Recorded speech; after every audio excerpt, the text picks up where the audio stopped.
కృష్ణమూర్తి గారి ప్రబోధలో అత్యంత ముఖ్యమైన విషయాలలో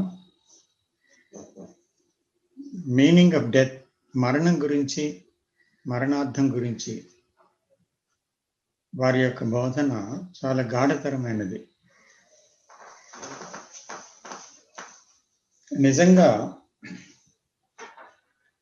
జీవిత అర్థం ఏంటో తెలియాలా, జీవితం యొక్క అర్థం ఏంటి అని తెలియాలా. అది తెలిస్తే దాని నుంచి మరణార్థం తెలుస్తుంది. మరణం యొక్క అర్థము, మరణం యొక్క ప్రాధాన్యత, మరణం యొక్క సందేశము, మరణం యొక్క సౌందర్యము, ఇవన్నీ అర్థం అవ్వాలంటే జీవితం గురించి తెలుసుకోవటానికి ఇష్టపడక చర్విత చరణంగా ఒక యాంత్రిక జీవితాన్ని మనం జీవించడం వల్ల మరణ రహస్యం కానీ, మరణ అర్థం కానీ, మరణం యొక్క ప్రాముఖ్యత కానీ తెలియకుండా పోయిందన్నమాట. అసలు జీవితం అంటే ఏమిటి అనేటువంటి నిలిచి చూసేటువంటి ఓపిక ఈరోజు ఎవరికి కలగటం లేదు సాధారణంగా. ఎందుకంటే జీవితం అంతా ఉరుకులు పరుగులు, జీవితంలో ఎన్నో ఆశలు, తాపత్రయాలు, కోరికలు, నమ్మకాలు, అలవాట్లు, అసూయ, ద్వేషాలు, లోభత్వం, తర్వాత విసుగు, సంఘర్షణ, భయాలు, ఎన్నిటితోనూ అలాగ జీవితం వెళ్ళిపోతుంది. ఆ జీవితంలో దాదాపు కొట్టుకుపోవడం జరుగుతూ ఉందన్నమాట. సో ప్రవాహంలో ఉన్నటువంటి ఒక సందర్భంలో ఆ ప్రవాహంలో ఉన్నటువంటి కొట్టుకుపోతున్న వ్యక్తికి మరి ఏ విషయము కనబడదు ఎలాగో, అలాగా అదే విధంగా తన జీవితంలో కొట్టుకుపోతున్నాం అందరం చాలా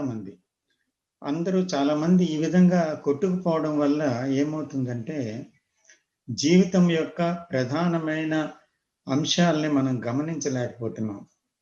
అసలు నాలో భయం ఎందుకు ఉంది, నాలో ఆందోళన ఎందుకు కలుగుతుంది, నాలో దుఃఖం ఎందుకు కలుగుతుంది, నాలో అసూయ ద్వేషాలు ఎందుకు పోతున్నాయి, నాలో బాధ గాయాలు ఎందుకు వస్తున్నాయి మానసికంగా, ఇతరుల్ని దానివల్ల ఎందుకు నేను బాధ పెడుతున్నాను, ఏమవుతుంది అసలు నాలో అనేటువంటి ఒక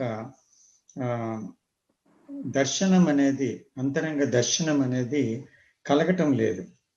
పైగా ఈ దుఃఖం అనుభవిస్తున్నా కూడా ఇంకా దీనిలోనే కొనసాగాలనే ఆరాటం, ఈ బంధ జీవితంలోనే, ఈ అల్ప సుఖాల్లోనే, ఈ తాపత్రయాలే, ఈ కోరికల్లోనే, ఇంద్రియ వాంఛల్లోనే కొనసాగాలని ఒక ఆరాటం అన్నమాట.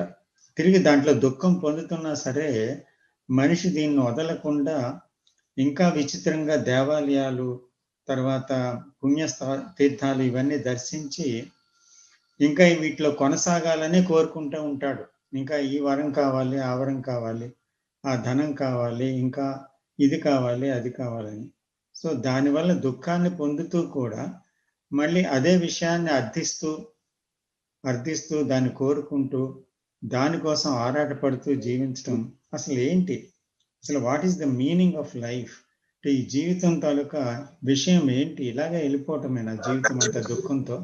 మరి దుఃఖానికి భయానికి అంతం లేదా అని మౌలికమైన పరిష్కారం అనేది చూడకుండా మనిషి ఉపశమన మార్గాలను ఎంచుకుంటూ జీవితాన్ని దుఃఖమయం, భయమయం చేసుకొని వెళ్ళిపోవడం జరుగుతుంది.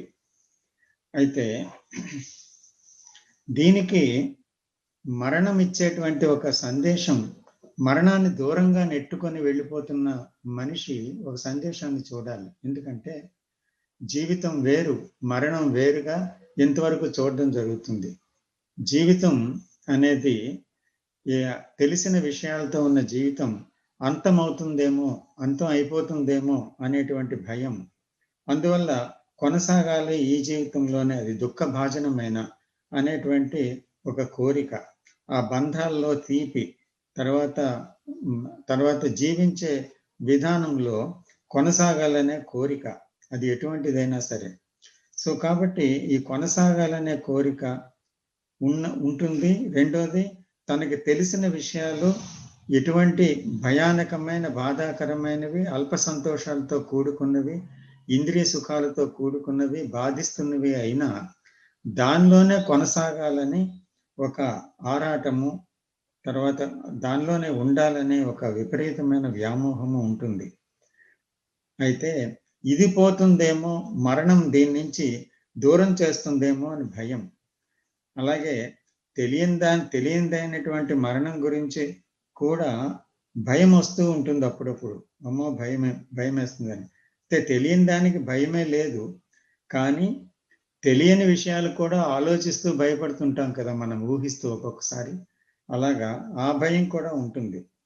అంచేత తెలిసిన జీవితానికి దీని తాలూకా పర్పస్ ఏంటి అని మనం అడుగుతాం.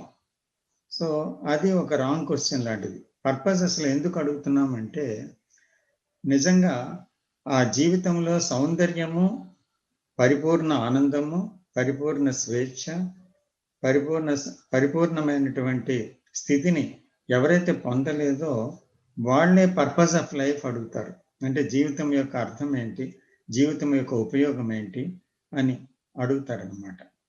అసలు యాక్చువల్గా జీవితం అనేది అర్థం చేసుకోవాలంటే నిజంగా జీవితం జీవిస్తుండగానే మరణించినప్పుడే జీవితం అర్థమవుతుంది. సో మరణం యొక్క అర్థం ఏమిటో అనేటువంటిది తెలిస్తే జీవితం యొక్క అర్థం కూడా తెలుస్తుందన్నమాట.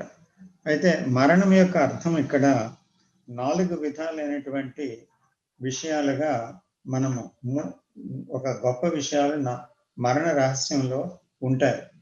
ఆ మరణం అంటే ఏంటి అంటే, భవిష్యత్తు అనేటువంటిది మరణానికి ఊహిస్తే కూడా లేదు. అది సడన్ గా జరిగేది, అంటే అకస్మాత్తుగా జరిగేది. తర్వాత అది కొనసాగాలని, అది కొనసాగింప వీలు లేనిది, వాయిదా వేయటానికి వీలు లేనిది. తర్వాత నేను ఇంకా కొంతకాలం ఇంకా ఈ విషయంలో కొనసాగుతానంటే కొనసాగడానికి అవ్వదు. భవిష్యత్తులో నేను ఇలా ఉండాలి అనేటువంటి ఆలోచనతో కూడుకున్నది మరణం కాదు. మరణం సంభవించినప్పుడు తనకు ఏది తెలుసో అన్నిటినీ వదులుకోవాలి, అకస్మాత్తుగా వదలాలి. తర్వాత అసలు మరణం తర్వాత ఏముందో తనకి తెలియదు ఆ విషయం. సో కాబట్టి ఆ తెలియని విషయం అనేది దాంట్లో జీవించగలిగినప్పుడు తెలిసిన దాని విషయం అర్థమవుతుంది అన్నమాట. ఆ తెలియని విషయంతో జీవించాలంటే ఆ తెలియనిదైన మరణం జీవించి ఉండగానే సంభవించాలి. జీవించి ఉండగానే సంభవించాలంటే అది మనస్సులో ఉన్న కోరికలకి, భయాలకి, అసూయలకి, ద్వేషాలకి, తర్వాత తనకున్న అలవాట్లకి, తనకున్న నమ్మకాలకి, తన పరిమితులకి అన్నిటికీ ఎప్పటికప్పుడు మరణం కావాలి. అంటే అవి కొనసాగుతున్నంత కాలం మరణం అనేది లేదు. మరణం అనేది లేకపోతే జీవితం అనేది కూడా, జీవిత అర్థం కూడా తెలియదు. కాబట్టి without knowing the meaning of death you don't know the meaning of life. అంచేత మరణ రహస్యం అనేది, మరణం అంటే ఏంటో అసలు యాక్చువల్గా తెలియాలంటే మరణించాలి. మరణిస్తేనే తెలుస్తుంది. ఎందుకంటే అది కాన్సెప్ట్ కాదు, అది ఒక ఊహ కాదు, లేదా అంటే ఎవరో చెప్పినటువంటి మాటల వల్ల అర్థం చేసుకోవలసింది కాదు. నిజంగా మరణిస్తేనే మరణం అంటే ఏంటో తెలుస్తుంది. అలా నిజంగా మరణించాలంటే తన అలవాట్లకి మరణించగలడా, తన గాయాలకి, మానసిక గాయాలకి మరణించగలడా, తన భయాలకి మరణించగలడా, తన అసూయ ద్వేషాలకి మరణించగలడా అనేటువంటిది చూడాలి. ఈ మానసిక మరణం అనేది అత్యంత ప్రధానమైనది అన్నమాట. అంటే ఈ మానసిక మరణం అనేది ఎప్పటికీ జరగనంత కాలం అప్పటి వరకు ఈ దుఃఖము, భయంతో అర్ధరహితమైనటువంటి జీవితం కొనసాగుతూనే ఉంటుంది సంఘర్షణాత్మకంగా. కాబట్టి ఆ మరణం అంటే నిజంగా జీవించిన తర్వాత కొంతకాలం ఒక యాక్సిడెంట్ వల్ల కానీ, లేదా అంటే ముసలితనం వల్ల కానీ, లేదా అంటే లేదా తను ఆత్మహత్య చేసుకోవటం వల్ల కానీ, రోగం వల్ల కానీ వచ్చింది కాదు. అది జీవిస్తూ ఉండగానే జరగాలి అంటే అర్థం ఏంటి అంటే, జీవితంలో ఉండేటువంటి కంటెంట్స్ ఏవైతే ఉన్నాయో మానసికంగా ఏర్పరచుకున్న అభిప్రాయాలకి, ఆ అభిప్రాయాలు నన్ను అడ్డుతున్నాయని తెలుసుకొని, ఆ తెలిసింది ఎంత బాధ పెడుతున్నాయో గ్రహించడం వల్ల, దాన్ని చూడటం వల్ల మరణం కావాలి. అలాగే జీవితంలో కొన్ని అలవాట్లు తనను ఎలాగ బందీగా చేస్తున్నాయో వాటిని గమనించడం వల్ల, వాటిని అర్థం చేసుకోవటం వల్ల, ఇవి ప్రమాదకరమైనవి, అసహ్యకరమైనవి తెలియడం వల్ల దానికి మరణం సంభవిస్తుంది. అలాగే జీవితంలో జరుగుతున్న ప్రతి దాన్ని కూడా అత్యంత ఎరుకతో, అటెన్షన్తో గమనించటం వల్ల ఏమవుతుందంటే, దాన్ని అవగాహన చేసుకోవటం వల్ల దాని పనికిరానితనం, దాని పేలవత్వం, దాని ప్రమాదకర స్థితి ఇది తెలియటం వల్ల అది మరణించటం సంభవిస్తుంది అన్నమాట. సో ఇటువంటి మరణం జీవితాన్ని గురించి ఎవరైతే పట్టించుకుంటారో వాళ్ళకి సంభవిస్తుంది. అంటే అందరూ జీవితాన్ని పట్టించుకుంటున్నాం కదా అని కొంతమంది అనొచ్చు. అంటే పట్టించుకోబట్టే ఫ్యామిలీని నడిపిస్తున్నాం, పట్టించుకోబట్టే ఆరోగ్యాన్ని కాపాడుకుంటున్నాం, పట్టించుకోబట్టే మేము సమాజంలో బాగా బ్రతుకగలుగుతున్నామని. ఆ పట్టించుకోవడం కాదు. జీవితాన్ని పట్టించుకోవడం అంటే జీవితంలో జరుగుతున్నటువంటి మానసికమైన ఘటనలకి, మానసికమైన ప్రవృత్తికి, మానసికమైన విషయాలకి, దాంట్లో జరుగుతున్నటువంటి సంభవాలకి, దాంట్లో వస్తున్న ఆశాపాశాలు, దుఃఖాలు, భయాలు, పరిమితులకి, వీటికి మరణించడం. అంటే అవి వాటిని గమనించటం వల్ల, వాటిని లోతుగా అర్థం చేసుకోవటం వల్ల, ఎరుకతో వాటి విషయాన్ని తెలుసుకోవటం వల్ల, దాని పేలవత్వాన్ని, పనికిరానితనాన్ని, తర్వాత ప్రమాదకర తత్వాన్ని పదే పదే చూడటం వల్ల దానికి మరణం సంభవించాలి. అది ఒక గురువు దగ్గర పొందేది కాదు, ఒక భగవంతుడు ఇచ్చేది కాదు, లేదా అంటే అది ఒక సైకలాజికల్ బుక్స్లోనో లేదా ఫిలసాఫికల్ బుక్స్లోనో దొరికేది కాదు. అది దాని గురించి ఎంత అవగాహన ఎవరైనా ఇచ్చినా అది ఇచ్చిన డిస్క్రిప్షన్ అవుతుంది, వివరణ అవుతుంది. కానీ but that is not the actual thing. To come up on that, దాని మీదకి రావాలంటే ఒకరి జీవితాన్ని సీరియస్గా జీవించాలి. అంటే ఆ జీవితం అనేది చాలా నిర్దిష్టంగా ఎప్పటికప్పుడు దాంట్లో ఉన్న అంశాలని అతి తీక్షణంగా గమనిస్తూ, ఎరుకగా ఉండి, అత్యంత అప్రమత్తతతో ఉన్నదాన్ని ఉన్నట్టుగా చూడటం వల్ల మాత్రమే దాని బలహీనతలు, దాని డొల్లతనం, దాని ప్రమాదకర తత్వం, దాని అసహ్యకతని చూడటం వల్ల, దానితో ఉండలేని పరిస్థితి కలగటం వల్ల ఆ ఉండలేని స్థితే మరణం అన్నమాట. సో అది ఆ ఉండలేని స్థితి మన చాలా మందికి లేదు. ఎందుకంటే దానితో ఉండటమే ఒక సౌఖ్యం, దానితో ఉండడమే ఒక క్షేమం, దానితో కొనసాగడమే ఒక ఆనందం. అలాగా దానికి అలవాటు పడినటువంటి జీవితంలో కొనసాగుతూ ప్రవహిస్తూ ఉన్నటువంటి ఒక జీవితంలో దీన్ని ప్రశ్నించే అవకాశం లేదనమాట. కానీ ఎవరైతే నిలకడగా దాన్ని ప్రశ్నిస్తారో, అటువంటి సందర్భాన్ని చూడగలుగుతారో ముఖాముఖి, సో అటువంటి దాన్ని చూడగలిగినప్పుడు మాత్రమే ఈ మరణం సంభవిస్తుంది. ఒక విధంగా మరణం అంటే తన తాలూకా మానసిక పరిధిలో ఉన్నటువంటి అన్ని విషయాల యొక్క నాశనం అన్నమాట. అవి లేకుండా జరగటం.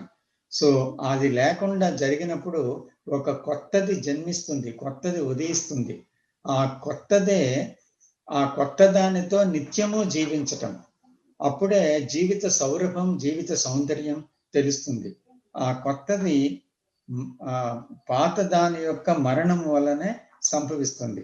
కానీ పాతది ఉంటుండగా మనిషి కొత్తది పొందాలని సాధనలు చేస్తాడు, ఎన్నో సాధనలు, కానీ వాటి వల్ల ఏ ఉపయోగము లేదు.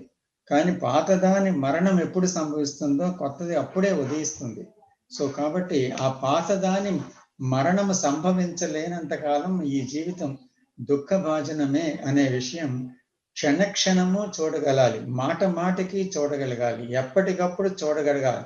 ఇది అతను మాత్రమే చూడగలగాలి, ఎవరో చూపిస్తే కాదు.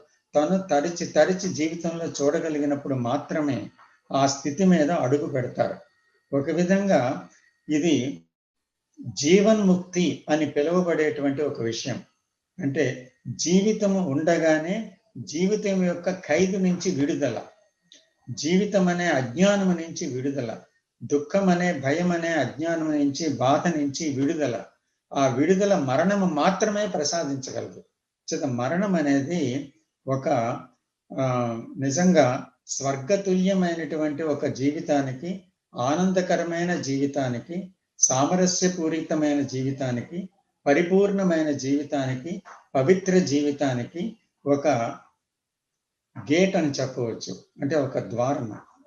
కానీ ఆ ద్వారము గుండా వెళ్ళని మనిషి తప్పకుండా జీవితం యొక్క సౌందర్యాన్ని పూర్తిగా కోల్పోతాడు, దాని యొక్క అర్థాన్ని కూడా కోల్పోతాడు.